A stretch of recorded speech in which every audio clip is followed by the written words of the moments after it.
ശബരിമല സ്വർണ്ണക്കൊള്ള കേസിൽ പങ്കജ് ഭണ്ഡാരിക്ക് കോടതിയിൽ തിരിച്ചടി. അറസ്റ്റ് നിയമവിരുദ്ധമാണെന്ന ഭണ്ഡാരിയുടെ ഹർജി ഹൈക്കോടതി തള്ളി. ബിനിലുണ്ട്. ബിനിൽ, വിവരങ്ങൾ.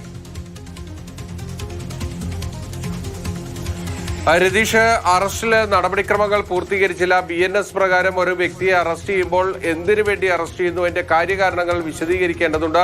അത്തരത്തിലൊരു നടപടിക്രമം SIT പാലിച്ചില്ല എന്നാരോപിച്ചുകൊണ്ടാണ് സ്മാർട്ട് ക്രിയേഷൻസിന്റെ പങ്കജ് ഭണ്ഡാരി ഹൈക്കോടതിയിൽ ഹർജി നൽകിയത്. അറസ്റ്റ് നിയമവിരുദ്ധമാണ്, അതുകൊണ്ട് തന്നെ അടിയന്തരമായി മോചിപ്പിക്കണം, ഇതായിരുന്നു പങ്കജ് ഭണ്ഡാരിയുടെ ആവശ്യം. പക്ഷേ ഹൈക്കോടതി ആ ആവശ്യം നിരാകരിച്ചിരിക്കുന്നു.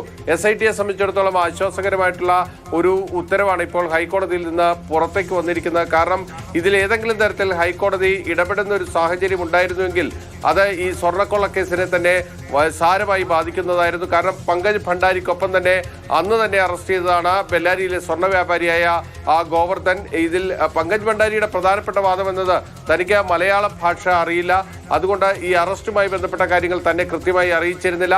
അറസ്റ്റ് ചെയ്ത് മണിക്കൂറുകൾക്ക് തന്നെ കൊല്ലത്തെ വിജിലൻസ് കോടതിയിൽ ഹാജരാക്കി.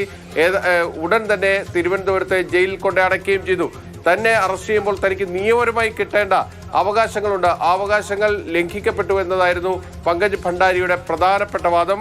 പങ്കജ് ഭണ്ഡാരിക്ക് വേണ്ടി പ്രമുഖ ക്രിമിനൽ അഭിഭാഷകനായ B. രാമൻപിള്ളയാണ് വാദമുഖങ്ങളുമായി ഹൈക്കോടതിയിൽ എത്തിയത്. പക്ഷേ ഹൈക്കോടതി ആ വാദങ്ങളെ ഒന്നും മുന്നിൽ കണ്ടില്ല. എല്ലാത്തിനെയും ഹൈക്കോടതി നിരാകരിക്കൂ എന്നതാണ് നമുക്കിപ്പോൾ മനസ്സിലാകുന്നത്. പങ്കജ് ഭണ്ഡാരിയുടെ വാദം ഹൈക്കോടതി അംഗീകരിച്ചില്ല.